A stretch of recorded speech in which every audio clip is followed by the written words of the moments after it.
स्थानिक स्वराज्य संस्थेच्या निवडणुकांचं बिगुल वाजण्याआधीच कर्जतमध्ये राजकीय शतरंज रंगायला सुरुवात झाली आहे। शिवसेना शिंदे गटानं मोर्चे बांधणीला सुरुवात करत रणनीती आखायला घेतली आहे। कर्जत पोसरी येथील पॅरामाउंट रिसॉर्ट येथे आज पार पडलेल्या रायगड जिल्हा कार्यकारिणीच्या बैठकीत मंत्री भरत गोगावले, आमदार महेंद्र दळवी आणि आमदार महेंद्र थोरवे यांच्या उपस्थितीत कार्यकर्त्यांमध्ये नवचैतन्य निर्माण झालंय।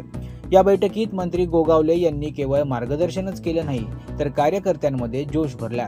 आपण भगवा फडकवणारच असा निर्धार त्यांनी कार्यकर्त्यांच्या घराण्यात ओतला। गोगावले यांनी प्रभाग रचना, आरक्षण आणि मतदार नोंदणीसारख्या महत्त्वाच्या मुद्द्यांवर लक्ष केंद्रित करून निवडणुकीच्या तयारीसाठी मार्ग दाखवलाय। दुसरीकडे ठाकरे गटातील जुने सहकारी आपल्या ताफ्यात खेचण्याचा इशारा देत शिंदे गटानं रणनीतीचा नवा पवित्रा घेतलाय।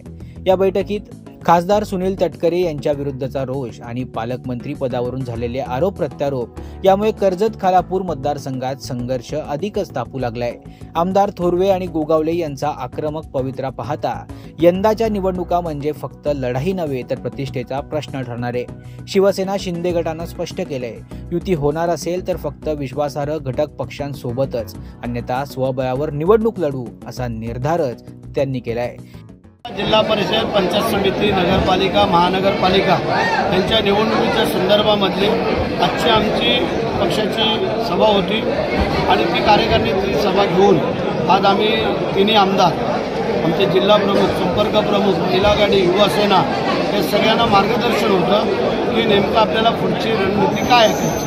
आता आपल्याला महायुती आमची आहे, केंद्रामध्ये महायुती आहे, राज्यामध्ये आहे, तर त्याप्रमाणे प्रत्येकाने आपापल्या जिल्ह्यामध्ये आणि महाराष्ट्रामध्ये येणाऱ्या स्थानिक संस्थांना आमच्या नेत्यांचे आदेश आहे की महायुतीमध्ये आपण लढायचं आणि त्या अनुषंगाने आमची ही चाचपणी होती मीटिंग की आपल्याला पुढं कसं चालतं।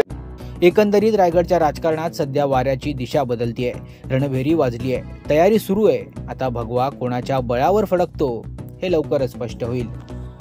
महाराष्ट्र न्यूज 24 साठी अजय गायकवाड, कर्जत।